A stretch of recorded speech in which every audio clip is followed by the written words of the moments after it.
I have it set up right. I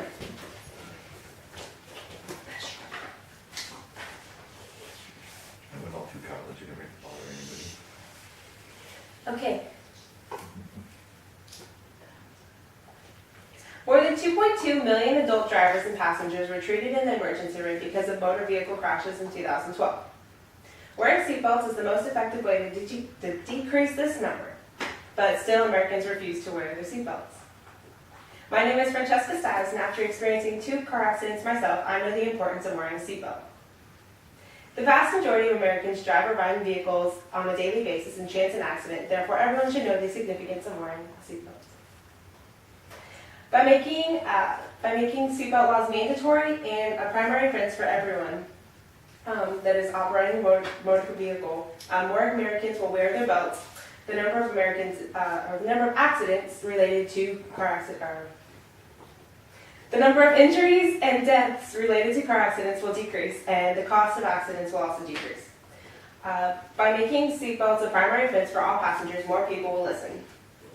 By making it a primary offense versus a secondary, more people will feel obligated to wear the belt. The primary offense is when a police officer can pull you over specifically for that, whereas a secondary offense, they can just tack it on to something else. So like if you're driving under the influence, they can pull you over, and if you're not wearing a seatbelt, then they can add that on and then charge you for that as well, but they can't pull you over just for not wearing a seatbelt.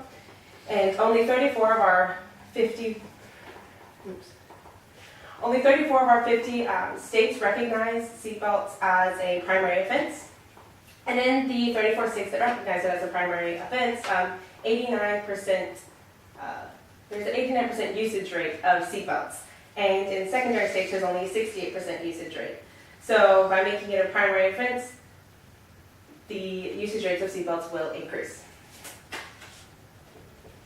By making it a primary offense, like I said, more people will wear them, and that means that there will be less injuries and deaths related to car accidents. Studies showed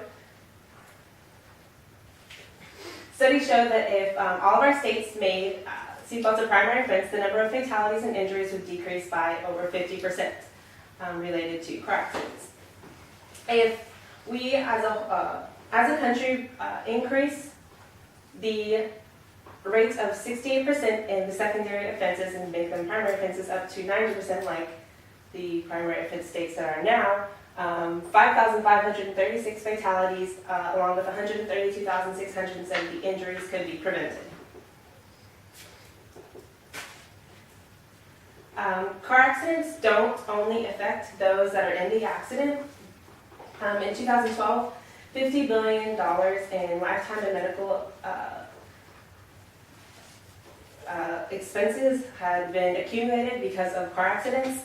And as the number of uninsured patients increases, the medical bills for these people that don't have insurance increases, and the Medicare bill is used from the general funds, which is funded by taxpayer money. So if people are uninsured that are getting in car accidents because they're not wearing belts, then the taxpayers in America are paying for them because of their choice to not wear a seatbelt. Cost of bills for unbelted drivers are 53% higher than those of people that are belted but they are in a car accident, because obviously, like, seatbelts hold you back from being ejected out of the car. So when you are ejected out of the car, you're going to have much more severe injuries than if you are held in the car when you were in a car accident. So you're going to have a higher bill than if you were to wear your seatbelt. In conclusion, by making seatbelts mandatory and a primary offense in all 50 states, more people will listen and more lives and money will be saved. As David Strickland, an administrator of the National Highway Traffic Safety Association, said, wearing your seatbelt costs you nothing, but not wearing one certainly will. Don't be a statistic and let yourself or a loved one be a part of the 2.2 million people severely injured in car accidents. Wear your seatbelt and protect your life.